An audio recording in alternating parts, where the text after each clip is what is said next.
X-Pac 12360, featuring weekly news, insider commentary, and interviews with superstars, past and present from the world of pro wrestling. A new day is dawning for DX. And now, your host, Sean X-Pac Waltman. What's going on, everyone? This is Xpac 12360. I'm your host, Sean X-Pac Waltman. And joining us today, as usual, on the couch, we got Jimbo. Hi. Next to Jimbo, we got the beautiful Denise Salcedo. Hey, everyone. And joining us from the booth, Hey, what's up? we've got Mark Donica. I'm so happy to be here on the couch with y'all. I feel like I'm a part of the club. I'm part of the family again. All right, yeah, okay. And now I'll leave. Moving on. What a great welcome. I'm happy you're in here today, Mark. I'm seeing you too, sir. Yeah, sitting in for Bill Henstock, we've got Johnny McClosto. Welcome back, Not as Johnny. handsome as Bill Henstock, but I'm going to do my best. Good to be back. And next to Johnny, we got TK Trinidad. You get applause too. Yeah. I'm not in here. I'm going to applaud you, damn it. And thanks for coming, Johnny. And I saw Johnny on Monday night and at Ralphie May's memorial at the Improv. And it was jam-packed, Yeah. and it was good to see Johnny there, and that's what kind of gave me the idea to have him come in today. Regardless if Bill was here or not, I was going to ask Johnny to come in. So thanks, Ralphie, for No shit, for letting right? that happen. Put you over one last time. Yeah, right? Yeah, how What a guy. about that, though? And I know TK met Ralphie several times, too, and so she was impacted by Ralphie. Anyone that even met him. He Right? really was larger than life. Yeah. And there are so many stories that people don't know. Not only was Ralphie an incredible comic, 8 specials, which is almost unheard of with most comics. I think Bill Burr might have 8 now, but other than that, there's not many that do. But he did so much for comedians. Like, a lot of comics don't really look out for younger comics. Ralphie brought so many comics on the road, and me included. Yeah. And the stuff he did for people, you know, we heard the story about the woman whose daughter had autism. Yes. How much money he gave to support that, to support the family. And he would always... Someone that was related to Gary Cannon, right? Gary Cannon's mom was talking about it. Yeah, and how much he would give extra money to his openers. Yeah. You know, I'm just gonna say it. Comedy clubs don't pay the openers very much money. It's hard to survive. Ralphie would always make sure extra money was going to the openers, just because that's the kind of guy that he was. Unfortunately, he didn't love himself as much as he loved everybody else. But Sure. man, I mean, he was a force of nature. Like, he really, really was. And the time we got to spend on the road was interesting because I wasn't his choice. It was his wife's choice. She knew I was a physical therapist. She's like, maybe you could help him be healthy. And I was like, ah, God. And it was weird because, you know, he loved me, but at the same time, he knew that... He resented you in a way? Yeah, Being there? and justifiably so. Look, when someone wants to live their life, the last thing they want is... To be reminded. Yeah, like a younger comic to be like, hey, man, what are we having for dinner tonight? Let's go work out. Let's go for a walk. You don't want to be that person that's the mirror to make them look at themselves, right? Like, Yeah. Although they kind of need that. It's like, sometimes you don't want to be the one to do it. Yeah. Exactly, and you know, but I'm grateful for it. We had a lot of good times, and you know, obviously he had so many close friends, and I don't consider myself one of his close friends. I learned a lot from him, and he meant a lot to me. And I just, you know, wanted everyone to know how giving he truly was to the comedy community and other comics. Even as if well. you weren't one of his close friends, he made you feel like That's you what were I one was of his gonna close say. friends. Like, everybody that he talked to, you felt like, like, that's why I'm saying I've met him a handful of times, but I felt so impacted by when I heard that he passed away, because I felt like every time he saw me, there was an embrace. Like, he had a special, like, you know, it was just one of those things where it's just like, you don't have to. He didn't have to do that. That's I wasn't right. in that. I wasn't in that position for him to treat me like that. Let me He guess. did. Hey, baby girl. Oh, What is that? Yeah, brown of course. sugar. Oh, there you go. Brown sugar. Sexy chocolate. Sexy chocolate. That was the name. Yeah. He called me Johnny Astronaut. That was my nickname. Yeah, And everybody. Such a great. Was his wife at the? Yeah, a lot of them was there. Everyone was there. That was so heartbreaking to see the kids and that, and they handled it great. They really did, and you know, you gotta. The family has to do what they can. You know, I to actually deal watched with his last special. Do you recall his last special? He actually, in his last special, he was talking to his son because his wife was getting on him about his whole diet and stuff. And he's like, well, if I don't make it, you know, this is my words of wisdom to you. If I don't make it by the time you turn a teenager. Right. And it was heartbreaking because I watched it like after he passed away, maybe a couple days later, and I'm like, oh my God, like he knew like there's a possibility. It was crazy. It was pretty funny, sure, but it was I'm pretty crazy. sure most people knew Yeah. that knew him. Anyone who knew him and cared for him. Look, you've seen so many people, whether it's wrestling or comedians, go too young. Whether in the comedy world, you got Patrice O'Neal, you got John Pinette, you know, stuff like that. It's like everyone worried about him, but at the same time, like, and you know better than anyone, Sean. If you don't want to do certain things for yourself, that's just the path you're gonna take. And another thing about him, we bonded over wrestling. Oh my God, was he a wrestling historian? He was the Dusty Rhodes of comedy. He came from nothing, and he was a champion of the people, just like Dusty. There's a reason why Ralphie drew so many big numbers on the road. It's because people loved him, and he gave that love back. Like, if I could sum up Ralphie as a comedian, it's Dusty Rhodes doing Hard Times, the promo. Like, that's the best way I can describe Ralphie. The people laughing instead of crying. Yeah, exactly, man. I just got chills when you said Anyways, It really was. He's like the one of Dusty the Rhodes of best. comedy. He really anyways, is. rest in peace, Ralphie May. Yes. We love you very much. Sweet Dick. That was, I could give that was a his own nickname for himself. What do you always say? I could give a fat baby's dick about that. Exactly. Ralph and Sweet Dick May. The best, man. So, anyways, Best I was transition. in I was in Pennsylvania this weekend. Lou and I, the lovely Lula and I, and so Saturday we were in Harrisburg at a place called the Zembo Shrine. It's an old school building, like it's a beautiful building. We had a hell of a crowd there, way over 1,000 people. Eric Bischoff, Kevin Nash, Scott, a very healthy looking Scott Hall. Yes. Buff Bagwell. It was fun. Great. We had a good time. And then the next day I did something for a thing called Powerbomb TV, which is I think they're trying to pick up some of the slack of maybe the like Flow Slam or Also Pennsylvania? Or yeah, it was in Pennsylvania as well. It was up in like the Scranton, was an Old Wilkes-Barre. Forge. Yeah, Old Forge. Anyways, I had a great time. I appreciate the hospitality everyone laid out for me, and Lou and I made it back in one piece. It was Scott Hall's birthday. It was the night before. What was it like spending the birthday with the bad guy? I don't know because I didn't see him till the next day, but it was great spending time with Scott. There's very few people that are more of a pleasure to be around than a sober Scott Hall. I can tell you that. So, anyways, let's get into a little bit of news. Like, go ahead, TK. All right. Want to go through the motions? All right, let's go through the motions. Let's run it. Let's get all that, like the little production stuff going and all that too. When drinking goes wrong for wrestling. X-Pac 1, 2, 3, 60 Wrestling News. I was gonna say I was gonna offer to do it since I'm here. I could have just done it. that Break got me that good. shit down, TK. Break it down. So Jeff Jarrett allegedly passed out from drinking at a local in the locker room of an indie show in Canada on Friday, and then he insisted on wrestling. So apparently there's a video out there. Did everybody see the? Yeah, see the video? I didn't watch all of it, but I saw it. It's So hard to the watch. real Canadian wrestling promoter tells us that Jeff showed up to the venue late on Friday and appeared to be slightly intoxicated, and there was a whole tardiness issue. He still performed. Then he said when he was going through the border of Canada, they didn't want to let him in, but they let him in on the condition that he would come back out in like a few hours. So he did the performance, and he was supposed to show up another performance, and all didn't go too well. Well, a lot of this stuff is like allegedly, but I mean it doesn't take away from the fact that it seems like Jeff's going through some shit right now.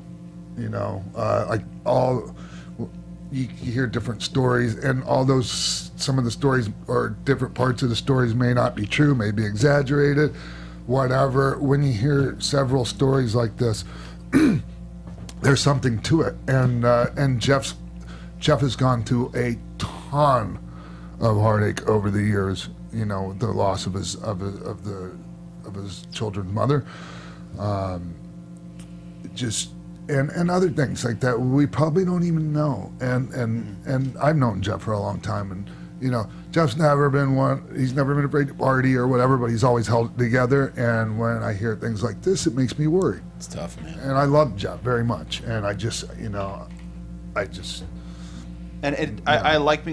like looking at something like that because people look at the facts, people look at the video, they look at the stuff coming out about Anthem and Global Force parting ways, and they put that all together and they look at it super negatively and don't think about the man behind it. And you're right. He must be going through something. Absolutely, because Jeff Jarrett's a professional. Yeah. He grew up in the industry. He's been the promoter that's had to deal with shit like that. So like, you know, people don't purposely show up to screw up your show.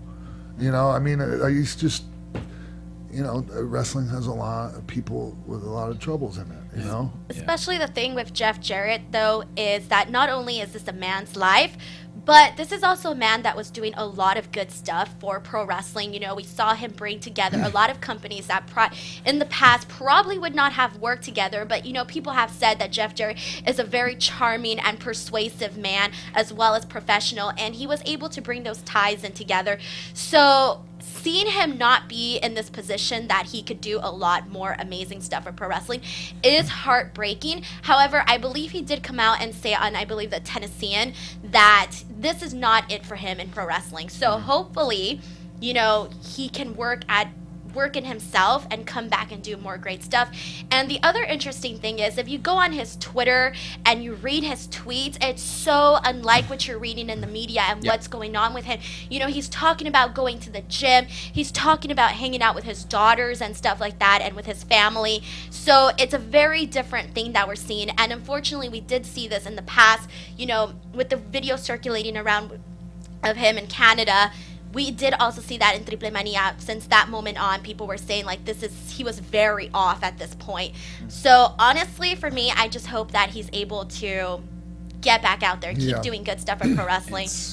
Here's the thing about when you're mentioning how, okay, what he's saying on social media doesn't jive with the stories we hear. That's the thing about social media and people with problems. People will sometimes... I don't know, people maybe in this room might have even done it. Send the representative. Well, you put out this, it's almost like this fake life you're putting out for, you know, the social media. Like, I give it. Just a facade? Yeah, I'll give it for instance. My daughter said one time, you know, that her mother was putting, like, you know, on Facebook, oh yeah, I made such and such for dinner today, and blah, blah, blah, and then we did this, and then my daughter's like, Dad, she didn't do any of that. So, you know, I mean, people, they project the life they want to have, or they wish how it was. Or they want how they want to be perceived. Right. Yeah, that too, you know. And also, in an age of, you know, everything's on social media, I hate seeing stuff like this come out, because this is something that you want to deal with internally, and all of a sudden it goes viral, and you know, wrestling community is very scathing, and Jeff Jarrett's a very polarizing individual, and a lot of people have strong opinions. Some are justified, whatever. All I know is I hate seeing stuff like this, because you want the best for that person. Right. Yeah. And all my interactions with them have always been very good. And so hopefully, whatever it is, it's maybe something that could be taken care of quick. I've had my differences with Jeff over a couple of things, but it doesn't mean I don't love him very much. Yeah, right. Well, that's the thing with being in the media too. The good thing about this possibly is that it was brought to light, even if some of the stuff is true or some of it's not, and that he can see that and then effectively change his life instead of his rock bottom might have been somewhere further down. Yeah. So I mean, that could be the silver lining of it. So it kind of reminds me of that Scott Hall incident that happened a few years ago. And it makes me think, like, should the promoter really have sent him out there? Like, even if he insisted, no, man, it's cool. Take your deposit. We're good. Because here's the thing, and it's a tough position for the promoter to be in, but when you allow somebody to go out there, you know, or you suspect is inebriated, and then they hurt somebody or they get hurt, that's on you. Yeah. Yep. Yeah. The promoter, that's on you. Yeah, and I mean, the promoter, they would have probably had to find a bunch of strong, able-bodied dudes to wait a minute. Probably could have had somebody, a bunch of people in the back, hold him back. Yeah. It's not like he can give him a second to cool down instead of just sending him out there. I'm sure it wasn't really like that. But, Sure. But, you know, you didn't have to let him go out there if he was that and that's an worried even worse headline. Jeff Jarrett intoxicated hurts. Or gets possibly, hurt. Yeah. Gets hurt, something involved with the fans. Yeah. Like you never know. Could have spiraled out of control. Well, another thing that we should mention is that now, in the light of this coming out with Jeff Jarrett, now we know that GFW is no longer tied in with Impact, so now Impact is now Impact. Yes. So they have separated the names now, so a lot of people were confused. Are we TNA? Are we GFW? Are we Impact? He owns GFW. He owns exactly. All GFWs. So now, I mean, I guess the paperwork never went through officially with that, so they have now. It's just Impact. You're laughing like you know something. No, it doesn't surprise me in pro wrestling. It's happened before. Pro wrestling would have been a handshake deal for all we know. I mean, handshake deal got them a lot of pretty championship belts. I'll tell you what. Yep. Yeah. And now they need new belts again, unless they go back to the old ones. They do. Oh boy. They'll be getting new ones, I'm sure. Yeah. All right. The Nature Boys 30 for 30 is coming out soon. Should be exciting. 1, 2, 3. ESPN's 30 for 30 documentary Nature Boy on wrestling legend Ric Flair will premiere on November 7th. I love documentaries. I'm so looking forward to this. Well, especially the style of 30 for 30. Yeah. Mm-hmm. Yes, this was done by Rory Karp, who did, and I'm not a big football fan, but Book of Manning was amazing if you've ever seen it. I do know this much. This has been in the works for a while. Oh yeah, and there was a little bit of heat on Rick actually. Because of stuff that was maybe going to be in it. Yeah. Ugh, you know. Yeah, he bladed coast to coast on there, and I don't know if that's going to be out, but there was some heat over that. Sure. But did anybody read his? Because he had a book that came out, correct? Recently? He and Charlotte. Oh, okay. Because I wonder if some of the stuff that people are heated about possibly coming out 30 for 30 would have been in the book as well. I guess we won't know until the 30 for 30. Did you participate in this at all? No. Like, did they interview you? No. Oh, okay. No. I did watch the trailer this morning before it came in, and it's tremendous. I'm pretty sure this is going to be amazing. Yeah. How couldn't it be? It's Ric 100%. Flair. Yeah. His life and his career. It's larger than life. It's insane. He's done things that most humans wouldn't even think would be possible. I wonder why ESPN did the 30 for 30 versus WWE doing like a documentary. They've done so many on him though. Okay. Right. And this is a different way to tell the story. Yeah. A different perspective as well. ESPN also did they do the NXT one as well?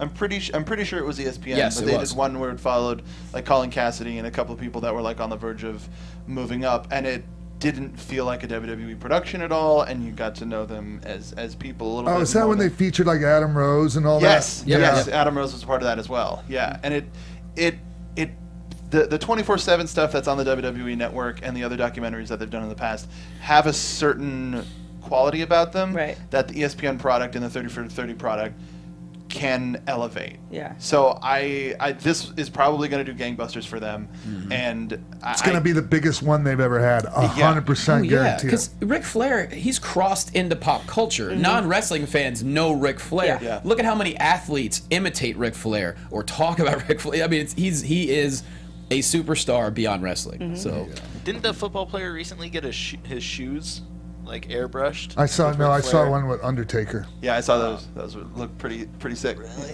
Where do we go from Ric Flair? Where does ESPN go? This does well. Hey, let's do another WWE wrestling classic 30 for 30. I know they wanted to do Andre, and they chose to do it was either Andre or Flair, and they decided. Great. Or Bruno or something like that. They're the ones that did the XFL one, right? Yes. Yes. Okay. Yeah. Honestly, I think Hogan, man. Hogan's story, and it'll be a good way to get him back in the limelight. Hey, anyone see Hulk talking about shaving his head? Doing the what the hell's left of his hair? The tweet? Yeah. Yeah, I saw that tweet. No, don't do it.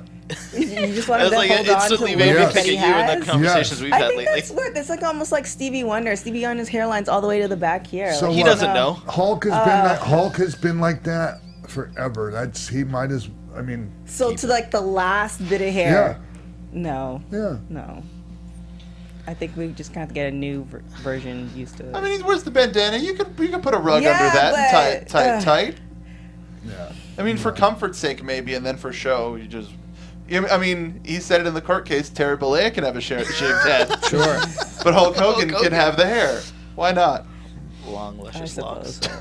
Long, luscious locks. Get him one of the hats like Kane has with the long hair attached to it. Yeah. Man, Oh, Kane's it's a bad wig one looks this so time. bad. It's a bad one this time. Is it? Yeah. Oh yeah. It is. It's like all top and nothing else. Yeah. And to the side is missing some too. Yeah. Party in the back. Yep.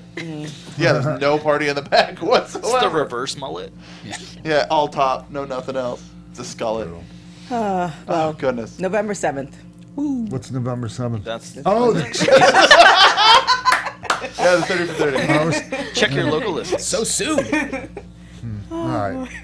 Well, we're going to take a break real quick. Okay. Just a short break, and then we're going to come back. We're going to talk about table ladders and chairs, and we'll go over a little bit of Raw and SmackDown stuff, any of the major stuff that happened on there. We'll be right back. What's up, party people? Roxy Stryer here from The Tomorrow Show with Keven Undergaro. We're your twice-weekly broadcast of one man's midlife crisis and the mad millennials in Star Trek uniforms that follow him. And I'm one of those millennials, Lauren LaGrasso here. We've had some amazing guests like Russell Simmons, Ileana Douglas, and Craig Gass. Coolio, right? Christian Blatt in the house to tell you to go to thetomorrowshow.com to check us out. We're live every Monday and Thursday from 10 to midnight Eastern. That's thetomorrowshow.com. Be there or be square, whatever that means. Hey, X-Pac 12360 fans. I just wanted to tell you 2 ways that you can support the show to help it grow. First, if you've ever wanted to shout out a surprise message for various occasions from me, all you have to do is visit celebvm.com/Sean Waltman to request a video today. Not only does it support the show, but a portion of the proceeds go to charity. Second, visit ProWrestlingTees.com/Sean Waltman. That's the only place to grab shirts with the X-Pac 12360 logo, Wolfpack, or many other designs. If you pick up a shirt, make sure to tweet us using the hashtag X-Pac12360. That's celebvm.com/Sean Waltman for a personal message from me, X-Pac. And ProWrestlingTees.com/Sean Waltman for X-Pac, Wolfpack, and X-Pac 12360 gear. Thanks for supporting the show. Now let's get back to it.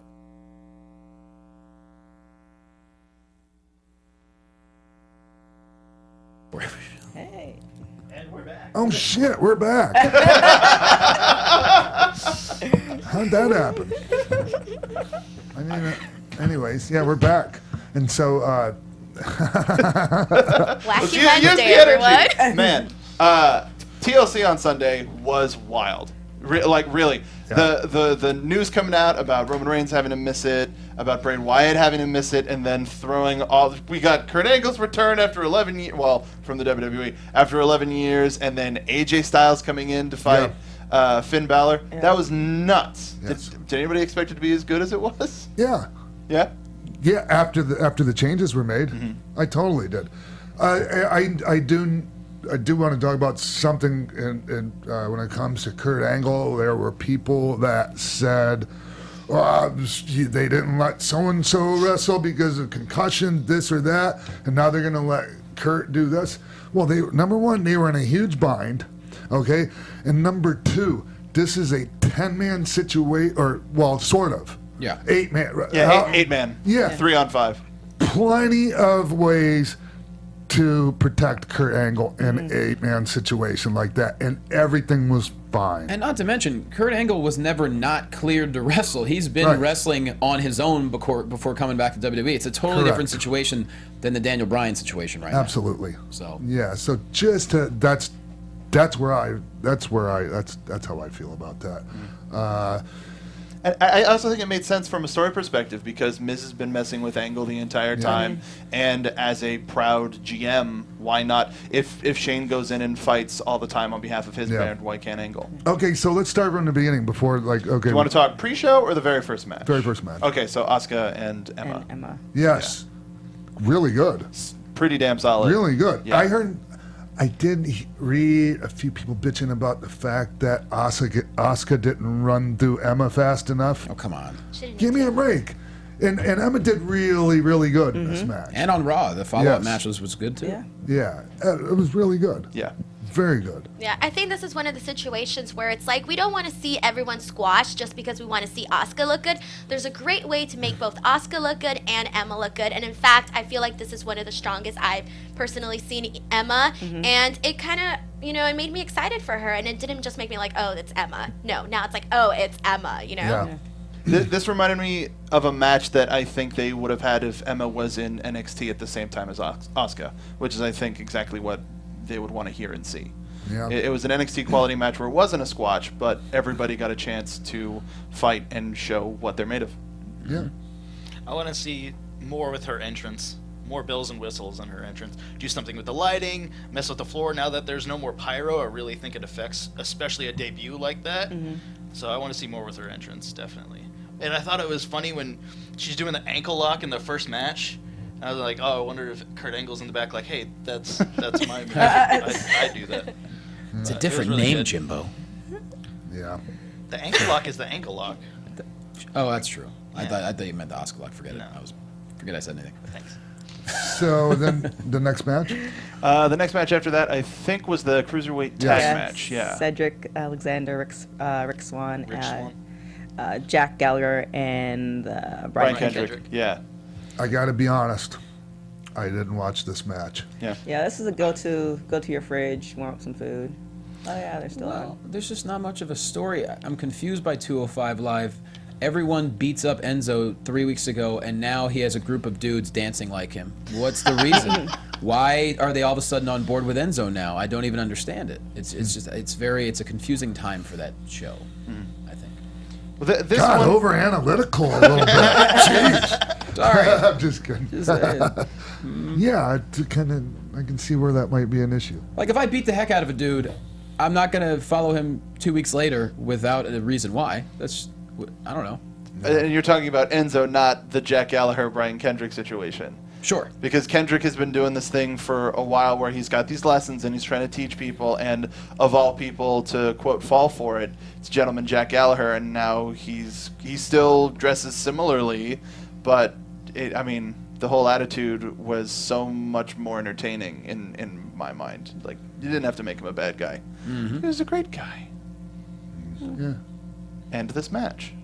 Anyways. Women's Championship, Alexa Bliss and Mickie James. Killer match. I love this. I think this was my favorite women's match of the night for sure.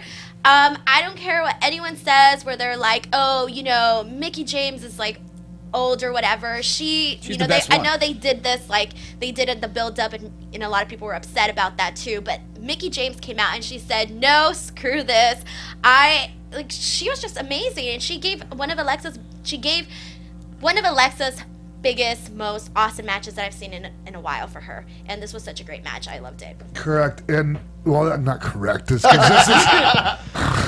gold star for you. She's at the top of the class. Blue ribbon. Because what we're talking about here is subjective, so it's not like a right or wrong thing.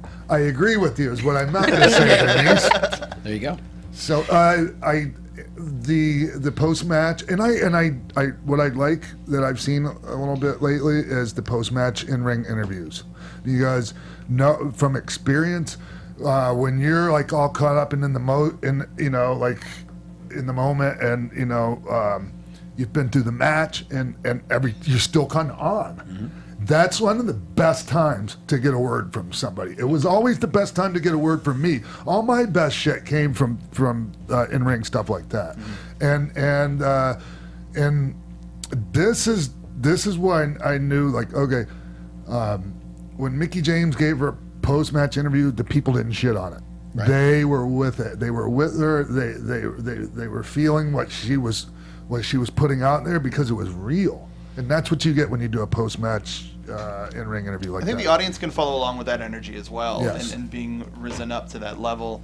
And I think that this match, all of the matches, and even sort of what continued on Raw, is creating just a top-tier women's program on Raw to where Emma can be a contender. Asuka is definitely a contender.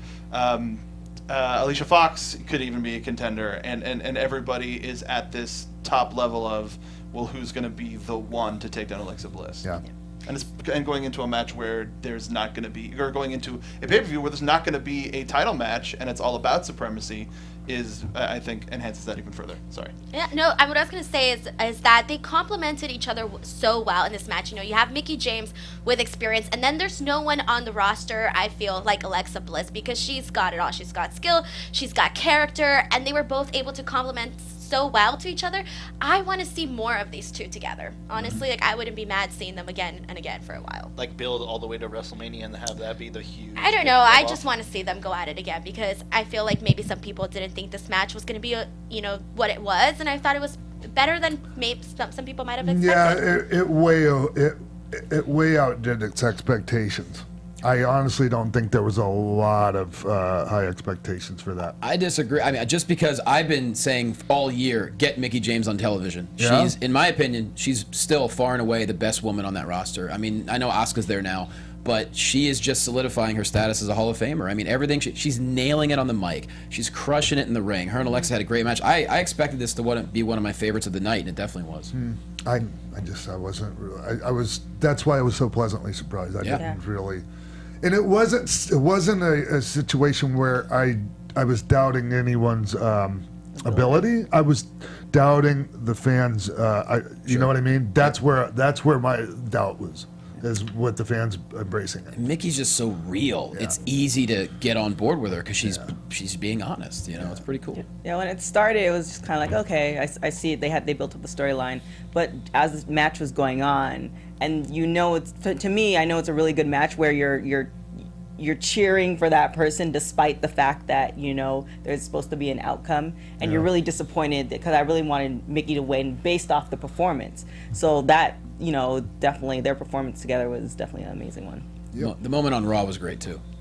The DDT. Dude, the spinning DDT in stilettos. Yeah. Like, dude, man. Not easy. No, not at all. I've tried it. I have not tried it in a while. Yeah, it's rough. In a while. Yeah. Glory days. Enzo and Kalisto. Yeah. Anyone? This is shocking for me to see Enzo take back the belt, just because I said this on the TLC after show. I personally don't like to see the belt go back and forth so much, because I feel like it kind of takes away a little bit of its, you know, value. I like to see a champion for a while. I just feel I wasn't into this as, I don't know if other people were into it. I didn't feel into this match at all. I don't know, it feels like with Enzo, he just brings the attention back to 205, and maybe when they put the belt on Kalisto, they're like, oh crap, like, you know, it lost a little bit of its gusto, so like to almost do that back and forth, it's going to bring people back into the storyline. Because now I'm actually, I mean, out of all the things you want to see somebody beat the crap out of Enzo Amore. Exactly. So now I'm like, actually, okay, let me add this to the list of many other things that I watch, so. I'm just taking a guess here. I'm just speculating, but when conventional wisdom, okay, when Kalisto won the title on Raw, he was the replacement, correct? I mean, yeah, I guess so. Yes, well, you never beat your replacement, so it was kind of a deal where they kind of had to put the belt on him that night, and I think that I agree with Denise when she says that you hate to see the belt being passed around like a hot potato, but I don't have nearly as much of a problem if it's passed back and forth between the same two people. I mean, it's still not as ideal as, you know, as keeping the title on someone for a long time, but, you know, that being said, I do understand where they might have, you know, felt like they needed to give Kalisto that initial boost and then maybe get the belt back off him and have him chase it for a while. So I do understand that, and I do think overall it's a good thing to have Enzo as part of the 205 Live. I think 205 Live is getting better in spite of the things it has going against it. The roster's so talented. Yeah. That's the thing, and they're all very individual, and they've tried different. Like, I love what Drew Gulak's doing. Yeah. I mean, he's doing everything to his strengths, and his personality is so like pompous and weird, and he's using it. You know, so there's talent there, and I think people want to get invested, and I think maybe if Enzo becomes a complete sociopathic, maniacal, I don't want to use the word king because that's what Neville said, but almost to where like he's on the throne and no one can knock me off, almost like, you know, a Napoleon complex, I think that could really get interesting. Yeah, I think Enzo talks him into the building, and that's the difference between him and Kalisto. Sure. Kalisto doesn't have those mic skills yet, to where you're like, oh man, what's this guy going to say? Who's he going to challenge? When he challenges this person, what are they going to talk about? Enzo's work as a singles matches is so crazy looking, though. It's just so weird looking, but somehow it works. It's like Jerry Springer. It's like you just can't help but look away. Yeah. What am I watching? I love it, I think. But I think for this, in a storyline perspective... You know what I mean? Yeah. No, I mean, part of it is that he wears a disco ball to the ring every time, and it's like very distracting. So that's part of it. And then he's got like a shit emoji on his ass.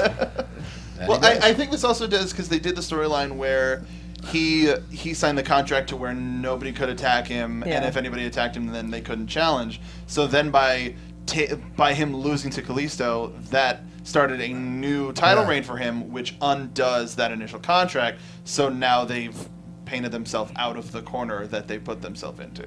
And maybe that was something where Neville was going to be involved a little bit more and would have lasted a little bit longer, but now they're back to, all right, anybody can fight him. Yeah. All right. I do like him with the other bad guys doing like the Backstreet Boys NSYNC kind of thing. I think that would be funny. The new 3 count. Yeah. 3 count of 205 Live. Oh boy. Finn Balor and AJ Styles. Amazing. About what I expected out of those two guys. Yep.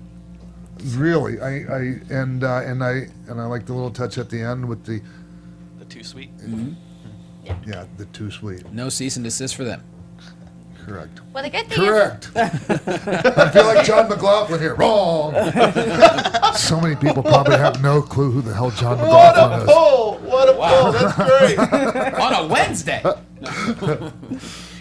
I think this match was kind of like a gift to all of us because honestly, I personally wasn't looking forward to see, Bray Wyatt against Finn again for this time, and especially since I wasn't completely sold on the whole, Sister Abigail look. A lot of people were bashing on that. I was one of those people. I wasn't impressed. I thought it was like the Great Pumpkin versus Bigfoot.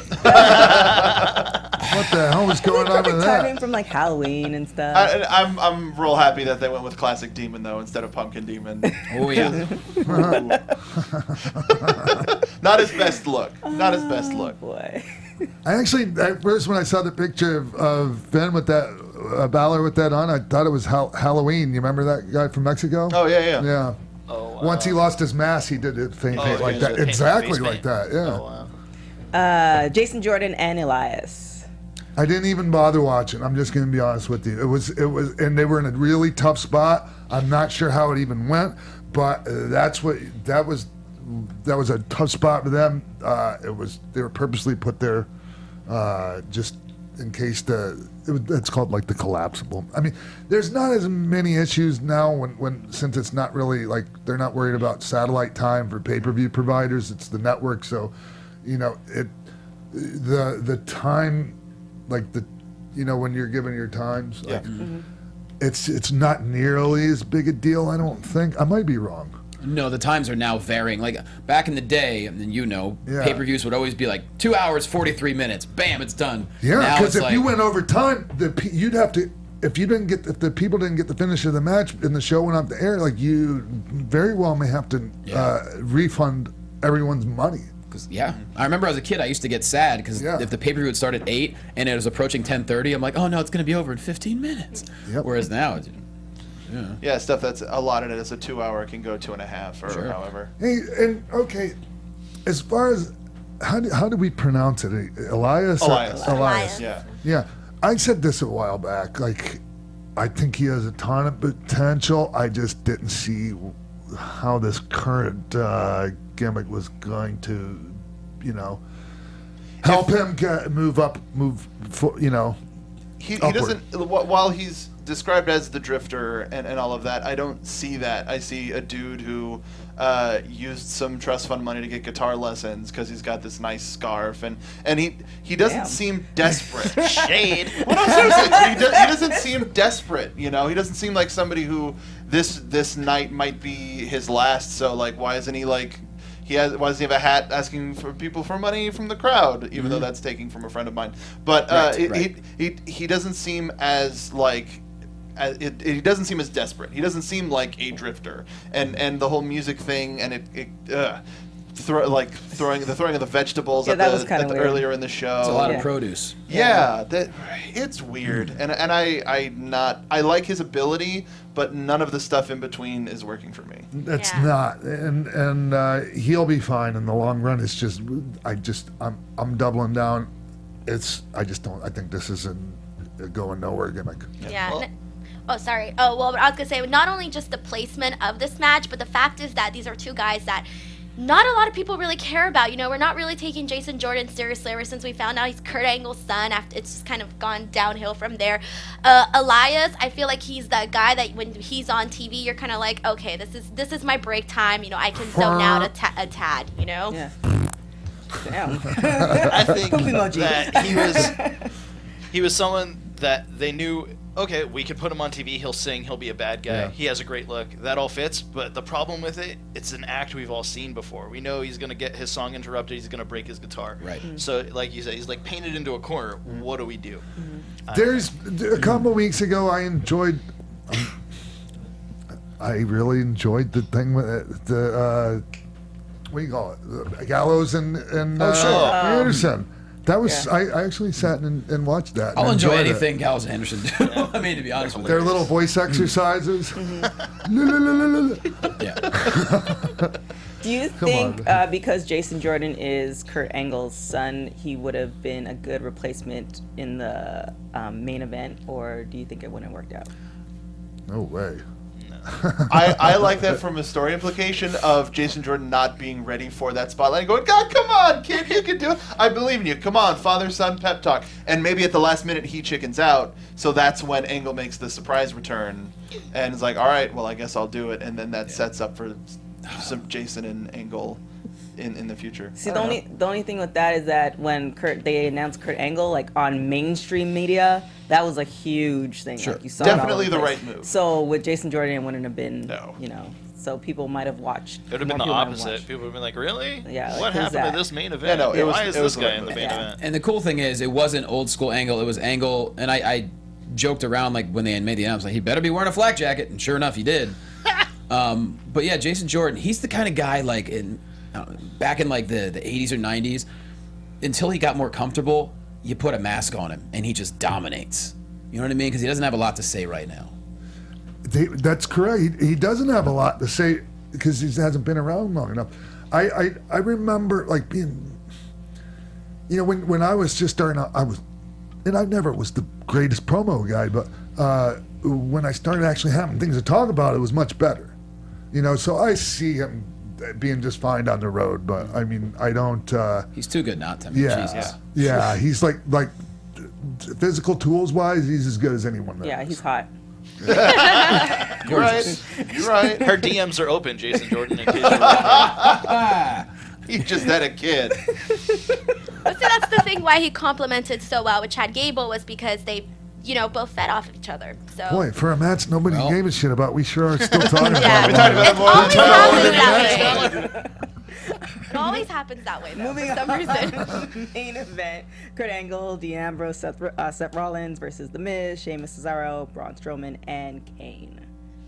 Hey, I just want to comment on before we talk about the match itself. I have a feeling that Vince told Cesaro not to get the teeth fixed. I really do. I really do, because they're not fixed yet. That's what I was wondering. I thought they were like... Oh, that's the kind of thing Vince loves. I guarantee you. He loves it. I'm sure he saw, oh, this is great. Well, did you see the merch? I can just hear Vince telling him right now. Did you see the merch that they released? No. Cesaro, and on the back instead of, or Swift Superman, and on the back it says Cesaro. It's hilarious. Everybody.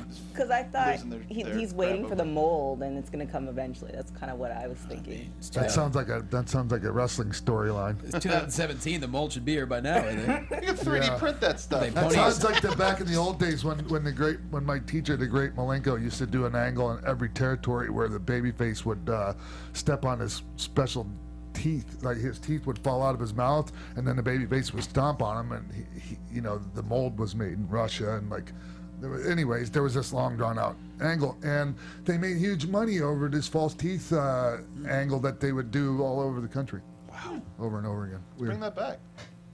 But the thing is that who has false teeth these days?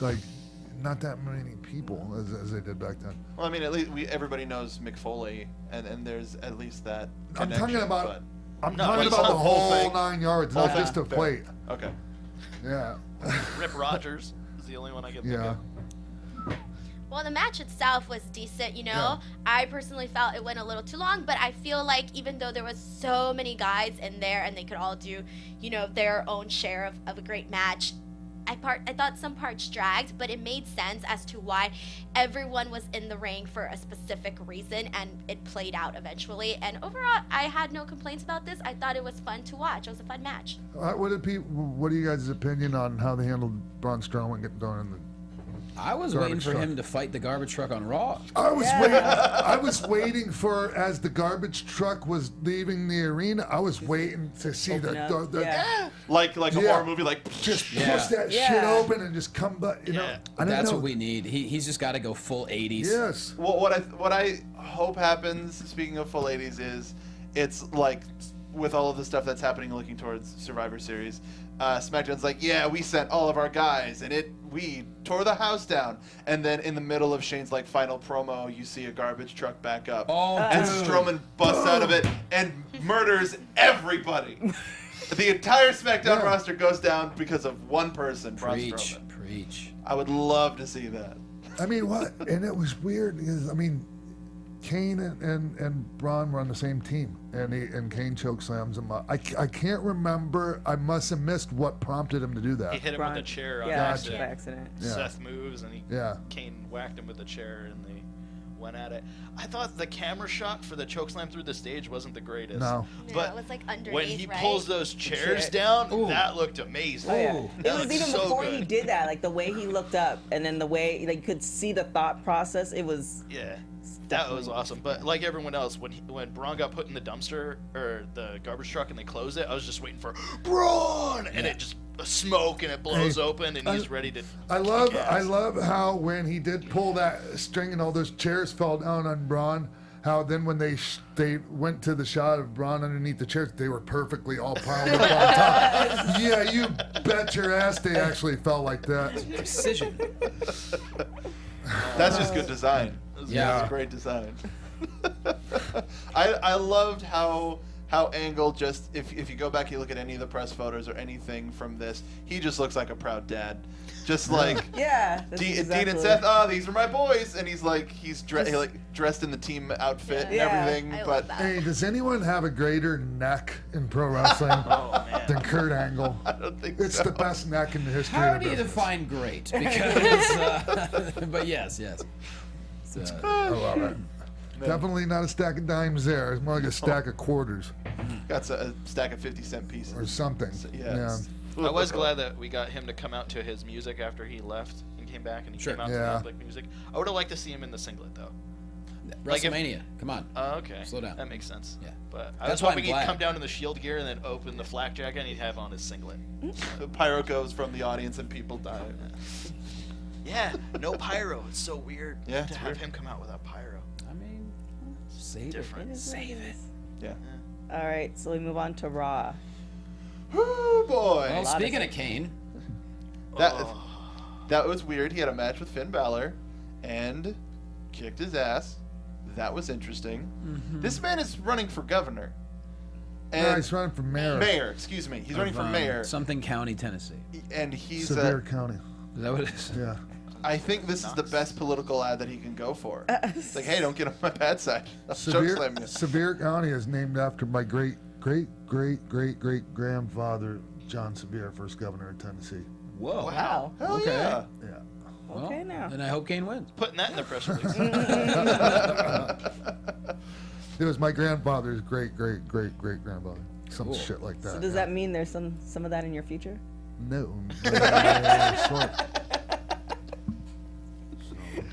Anyway, keep going. Like, what were some of the big things from Raw? We got a lot of rematches. We got a lot of sort of recontextualizing. AJ Styles. Yeah. Back in.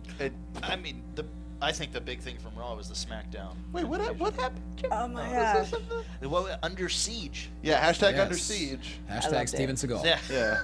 Man. Seagal's going to be the special His rep. tweets are just blowing up. He's like, why is everyone so... Yeah, he's in Russia getting tweets. What's going on? Do I need to All he come does back is whisper. to America? Yeah. Steven Seagal. But you ever met Steven Seagal? I did at NAMM one year. I wouldn't consider it meeting him. He was so aloof. He's a douche.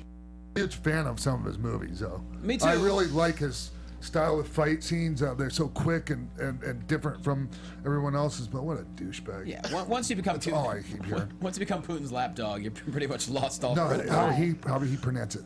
Vladimir Putin. Sure. Well, because he's Russian now. Oh, but we're taking a look at the invasion, the siege that Raw has been placed under.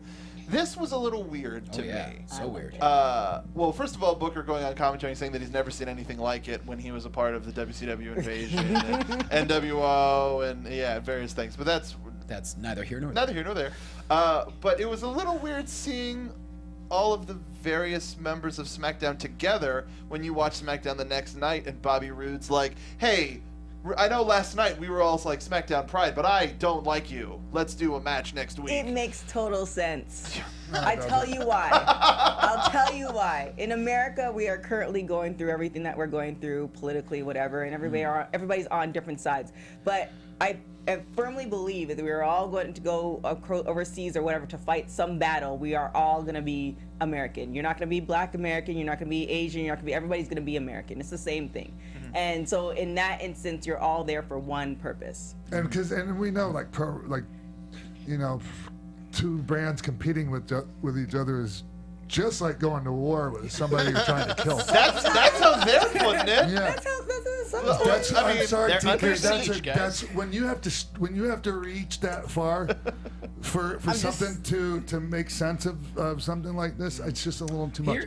That's all. Here's what would have made the most sense to me, and Shane did not mention this on SmackDown, and maybe this will come to light. If I recall correctly, Kurt Angle cost the invasion. He cost Shane McMahon the invasion. Back in the day? Yeah, he won it for WWE. Why can't Shane say, guess what? I've been waiting 16 years to get my revenge. If I remember correctly, he tagged King of the Ring and saying, like, we had that amazing battle, but that you ain't seen nothing yet. And I think they brought up that, but not the invasion thing. Well, if you remember, because Kurt Angle was technically on the WCW side. Yeah. He turned, won it for WWE, and then went back to being like a heel 3 weeks later. But why couldn't Shane say that? You cost me my chance to create a new WWE 16 years ago. Oh my gosh, this looks so fun. I want to be part of this. I would have so wanted to beat somebody. Dana Brooke throwing the chair and then just bolting in the opposite direction. That's so funny. Becky Lynch just, hold up, clears the path. Yes, that would have been me. Ready to scrap. That was so funny. So awesome. She was ready to get down. Yes. But I think that story would really get people invested if we're talking 16 years. And the story's waiting for you to do that. But there's time. We got 3 weeks. It was really interesting to see what wrestlers were like leading the charge and who was like, all right, no, who made the call? All right, Rusev, Corbin, grab Angle, we're going. All right, now be careful of the stairs. What about Gable attacking Jordan? I was like, what? Why? Yeah. Because he left him. You're not understanding what's happening here on two sides. Baron Corbin asking the PA his name. Like US and what's your name? Hey, I will say this. Usually, usually in situations like that, it's they just have like the mid card guys do this kind of thing. In this situation, I'll give them this. They put like AJ and guys like that who aren't mid card guys at all. No confusing that there. Usually, like something like this, I would have been hot to be included in because it's like you're getting J-Broned out. Like it's just like when you have to come up on stage with everyone else, like in those certain things. Certain guys would never go out. Like doing a pull apart or something like that. Yeah. And Jimbo, to answer your question, when Baron Corbin went up to the PA, I think the reason why he did that's a wrestler named Darren Corbin. I'm almost positive that was him. Oh, from the North Star Express? Because he's from Minneapolis, and he was on TLC. That's funny. He was one of the medical guys that were like helping people. And I'm pretty sure that was also him being the PA. That is so funny. That makes it very even talented. better now. Darren Corbin, very talented wrestler. The kid, he and Eric Cannon were my 6-man team in King of Trios one year. There you go. Yeah, talented guy. Yeah. Yeah, but they started going into this bullshit slow motion spot stuff, and I'd never seen it before, and I blew a freaking gasket. I'm like, what in the F is? I was so mad because no one told me anything about it. Next thing I know, they're doing this. You know what I'm talking about, right? Mm-hmm. Sorry, I guess like in the context of Chikara's universe, It works fine, but it's very trust me, out there. I guess Finley was there one time and saw that, and he was way more pissed than I was. But thing is, next time I'm participating, I'm doing the same shit as everyone else. And then Tommy Dreamer pulls out a remote and goes like that, and everyone stops. It could be fun. They could be fun, but I can imagine seeing that for the first time. It's just really what's extreme. happening. I can't remember being that uncomfortable about anything in a long time, maybe ever. It was really like I was squirming when that was going on. So you're on the ring apron just watching all this happen? Yes. Baffled. Yeah. You say anything? Yeah, I was pissed. I have to find this right. video. I'm gonna go watch it. So, what were we talking about? So this leading up to Survivor Series now, where we're gonna have Team Raw, Team SmackDown, and it's gonna be all Raw versus SmackDown, champions versus champions. Nothing necessarily on the line other than bragging rights. Though nobody wants to be reminded of WWE bragging rights. How do you feel about the actual fight for brand supremacy? About like Brock Lesnar versus Jinder Mahal, that I'm the most interested in because I have no idea how that's gonna go and how they're gonna play it. And actually, speaking to that, because nothing's on the line other than supremacy, we don't know what's gonna happen. Like, quote, know what's gonna happen. Fans will go, oh well, then this is and that person's gonna win and this and that. And I think it's gonna be something that everybody can enjoy because there's no like presumption. And the whole setup with Alicia Fox being the team captain, and she's love it, kind of cray. Like I think that's gonna be a setup for something with the women's might throw us off a little bit, which is good. I think Alicia Fox is really good for somebody that didn't want to be in the wrestling industry and they came to her and recruited her. All considering all that, I think she's done excellent. Mm-hmm. I'm a fan. How did what was she doing prior to? I think she was a model. Okay. So they got her from a modeling agency. She's a crazy athlete. She must have done something growing up. I mean, she probably did track or volleyball. She has like that type of body type. So, all right. What's next, Marcus?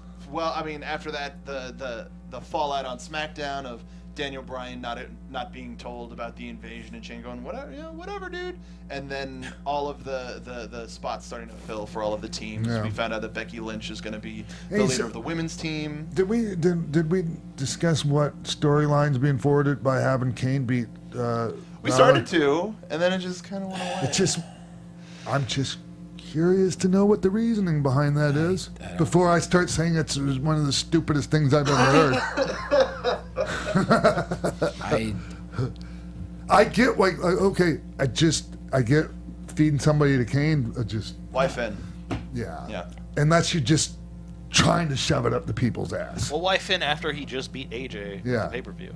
Yeah, great point. I mean, unless they have some master plan for Kane again. And sometimes they do have these things in mind, and they have a destination there in mind, and it's just not apparent to us. I've been there when it didn't make sense on the surface, but there was, there was a reasoning. Unless it's a Braun thing, they want Braun's next opponent to look as monstrous as possible, and they're putting Braun on the biggest pedestal they can.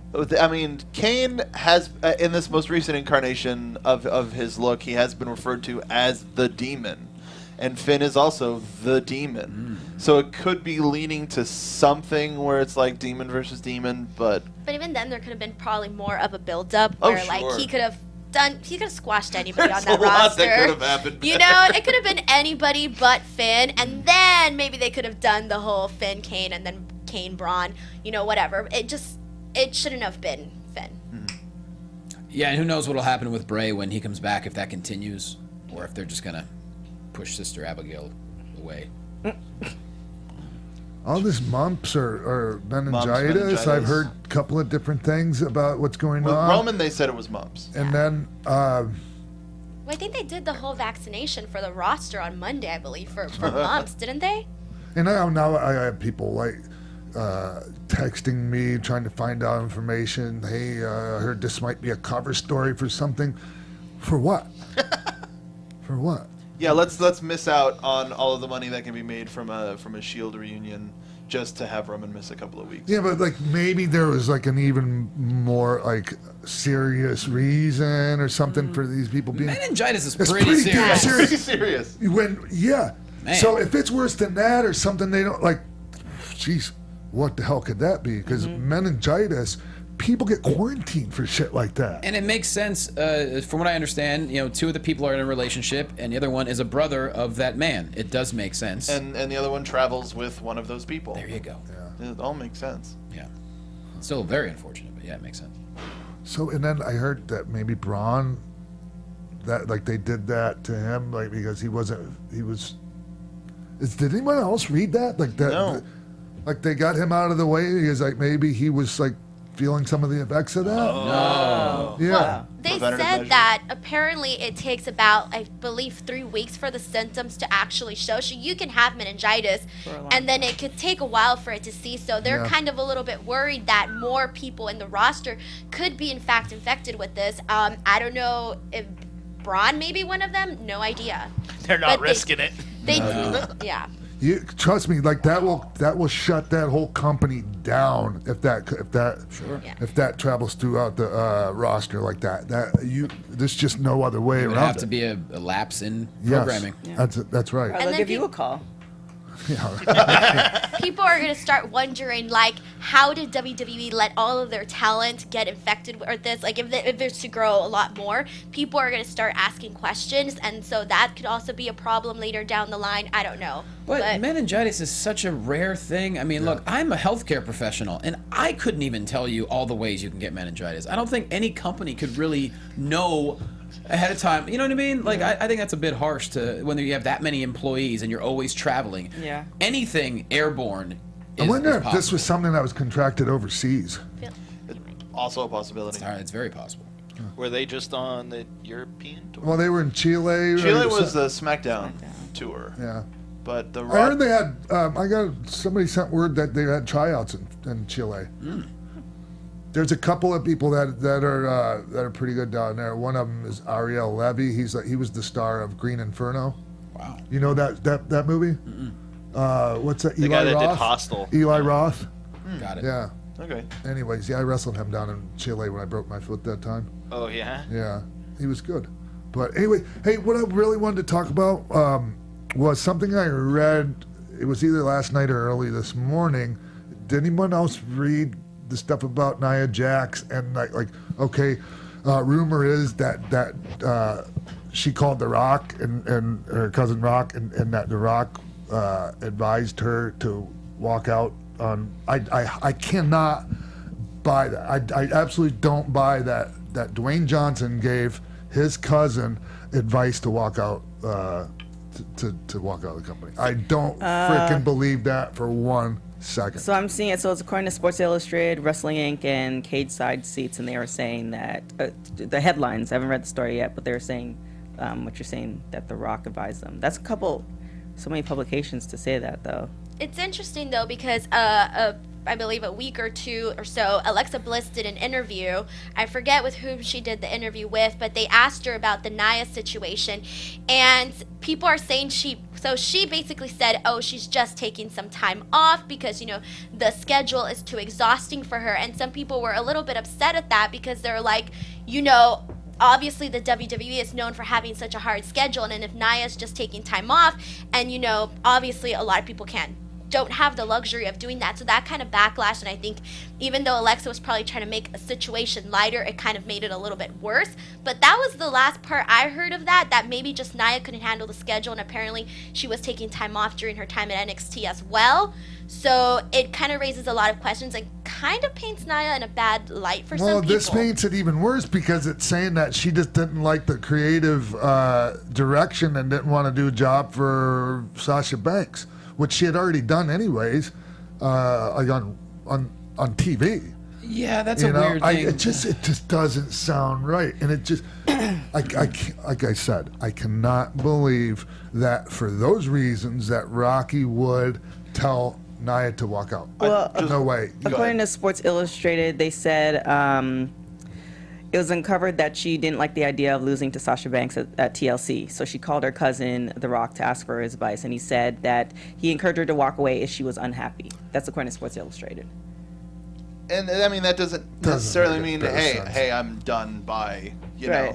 It could also have been, if you don't feel like this is the right thing for you, maybe it's time to start transitioning out of the, like, this is essentially hearsay. We don't know until Dwayne comes out and is like, hey, this is what I said.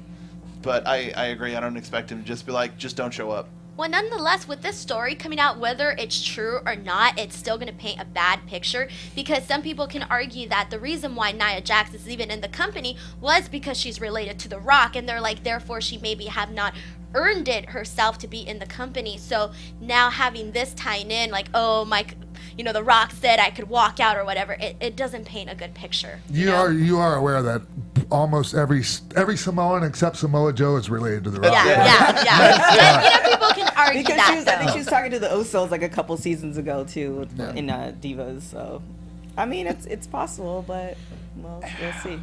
It's all this is hearsay and allegedly. I mean, let us not forget he has his own production company that has a lot of money, and if she wants to transition, he might have a couple jobs for her. So there's always a possibility. A lot of jobs.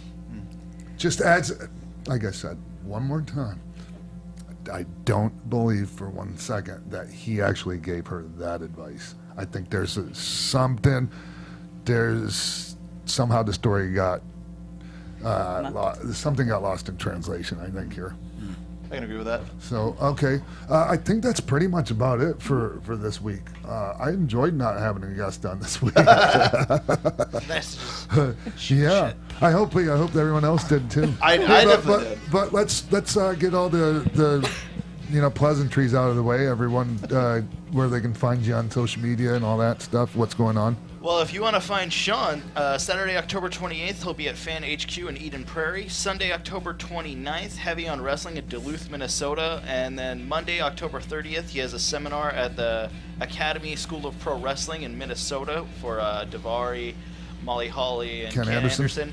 And then Saturday, November 11th, you'll be at Real Pro Wrestling at Red, White, and Bruise #2. You're wrestling in a tag match.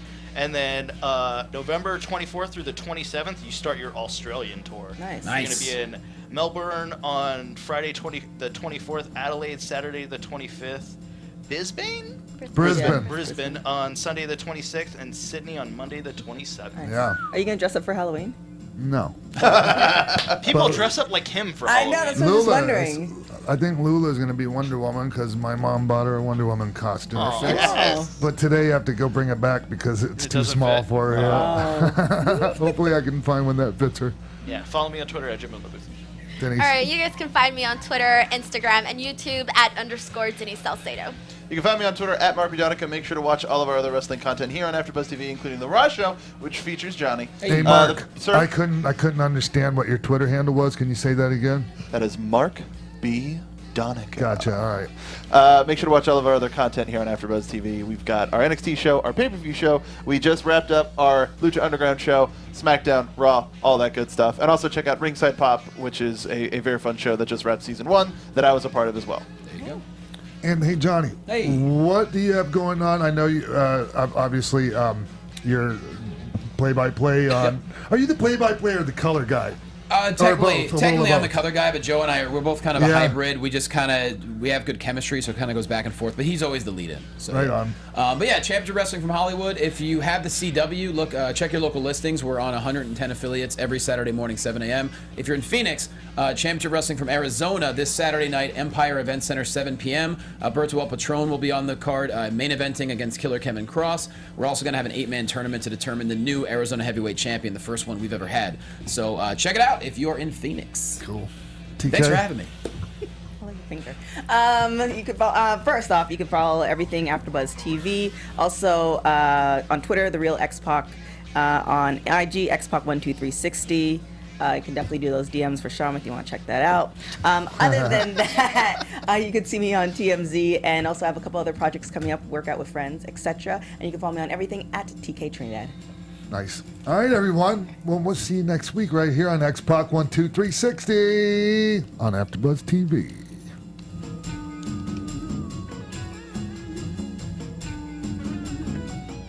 From executive producers Maria Menounos, Keven Undergaro, Phil Svitek, Sean Waltman, producers Jimbo Frank and TK Trinidad, managing producer of AfterBuzz TV Wrestling Mark Donica, and the entire X-Pac 12360 staff, we would like to thank you for tuning in.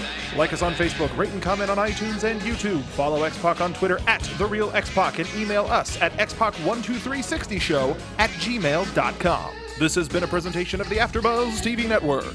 Buzz ya later!